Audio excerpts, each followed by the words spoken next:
बिस्मिल्लाहिर्रहमानिर्रहीम। प्यारे दोस्तों, अस्सलाम वालेकुम। स्ट्रक्चरल ड्राइंग क्रिएशन की थर्ड वीडियो के साथ आपकी खिदमत में हाज़िर हैं। आज की इस वीडियो में हम ड्राइंग लिस्ट के साथ साथ टाइटल फ्रेम क्रिएट करना सीखेंगे। हमने अपनी पिछली वीडियो में जो कवर शीट क्रिएट की थी, उसी कवर शीट की आउटसाइड पर मैंने सबसे पहले टाइटल फ्रेम इंसर्ट की हुई है। मेरी ये टाइटल फ्रेम ब्लॉक फॉर्म में है। आप यहाँ से कॉपी करते हुए अपनी किसी भी ड्राइंग में इसको यूज़ कर सकते हैं। मैंने इस फ्रेम के अंदर डिज़ाइन के मुताबिक ईच एंड एवरीथिंग मेंशन की हुई है। आप इसको एडिट करते हुए अपनी रिक्वायरमेंट के मुताबिक चेंज कर सकते हैं। फ्रेम के अंदर हम प्रोजेक्ट लोगो, क्लाइंट लोगो, कंसल्टेंट कंपनी का लोगो और उसके साथ साथ टॉप पर की प्लान वगैरह की पिक्चर इंसर्ट कर सकते हैं। मैं अपनी इस टाइटल फ्रेम को एडिट करने के लिए किसी भी जगह पर जाकर माउस पॉइंटर से फ्रेम को पिक करूंगा और उसके बाद राइट क्लिक करते हुए edit block in place option को सिलेक्ट करते हुए फ्रेम को एडिटिंग मोड में ले जाऊंगा।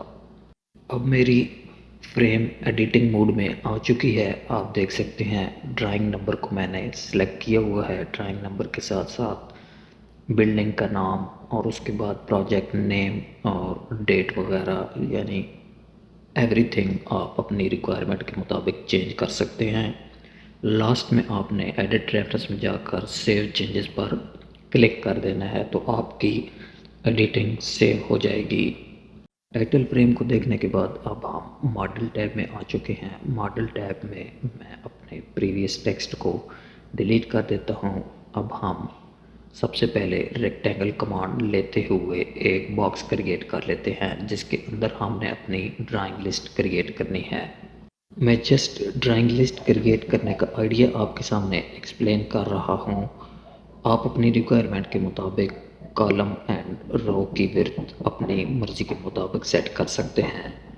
बॉक्स के अंदर सबसे ऊपर मैंने एक रो क्रिएट की है, उसके साथ साथ एक कॉलम लाइन भी ड्रा की है, उसके बाद दूसरी कॉलम लाइन ड्रा की है। इसी तरीके से जो मेरी रिक्वायरमेंट है उसके मुताबिक मैंने कुछ लाइंस क्रिएट कर लेनी है। नेक्स्ट अब हमने इन कॉलम्स के अंदर रिक्वायरमेंट के मुताबिक अपने टेक्स्ट को राइट करना है, लेकिन उससे पहले हम अपनी रॉ वाली लाइन को भी कॉपी करते हुए कुछ लाइंस क्रिएट कर लेते हैं। ऑफसेट कमांड लेते हुए मैंने सेम डिस्टेंस पर मल्टीपल लाइंस क्रिएट कर ली हैं। अब हमारा टेबल क्रिएट हो चुका है। टेक्स्ट कमांड को एक्टिव करते हुए हम टेक्स्ट टाइप करेंगे। टेक्स्ट के बारे में हम ऑलरेडी पिछली वीडियो में पढ़ चुके हैं। टेक्स्ट कमांड एक्टिव करने के बाद सेम मैं वही स्टाइल चूज़ करूँगा। पिछली वीडियो में भी मैंने एरियल स्टाइल को चूज़ किया था। यहाँ भी मैं एरियल स्टाइल को चूज़ करने के बाद ग्रीन कलर सेलेक्ट करूँगा। ग्रीन कलर सेलेक्ट करने के बाद अब मैं एस्केप बटन प्रेस करूँगा और उसके बाद यस बटन पर क्लिक कर दूँगा।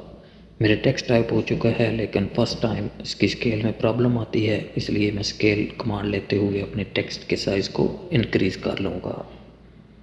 एक कॉलम के अंदर टेक्स्ट को राइट करने के बाद अब हम उसी को कॉपी करते हुए मुख्तलिफ कॉलम के अंदर पेस्ट करेंगे और उसके बाद उसी टेक्स्ट को एडिट करेंगे।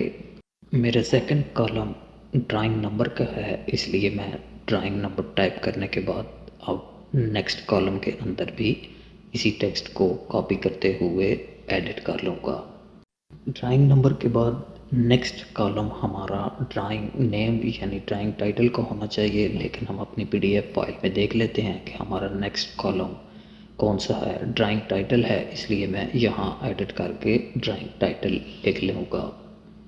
ड्राइंग टाइटल टाइप करने के बाद मैं मूव कमांड लेते हुए अपने टेक्स्ट को मूव करते हुए कॉलम के सेंटर में पेस्ट कर लूँगा। नेक्स्ट अब हम चलते हैं सेकंड रो की तरफ। सेम उसी प्रोसेस के साथ टेक्स्ट को कॉपी कर लेंगे, लेकिन अब मैंने ड्राइंग नंबर टाइप करना है, इसलिए मैं यहाँ टेक्स्ट की हाइट को डिक्रीज़ कर दूँगा। ड्राइंग नंबर के बारे में लोग बहुत परेशान रहते हैं। आप अपनी मर्ज़ी के मुताबिक कुछ भी ड्राइंग नंबर रख सकते हैं। फॉर एग्ज़ाम्पल मैंने 0429 जो है वो बिल्डिंग का नंबर रखा हुआ है। उसके बाद मैं प्रोजेक्ट नेम का शॉर्ट की वाटर ट्रीटमेंट प्लांट को WTP टाइप कर रहा हूँ।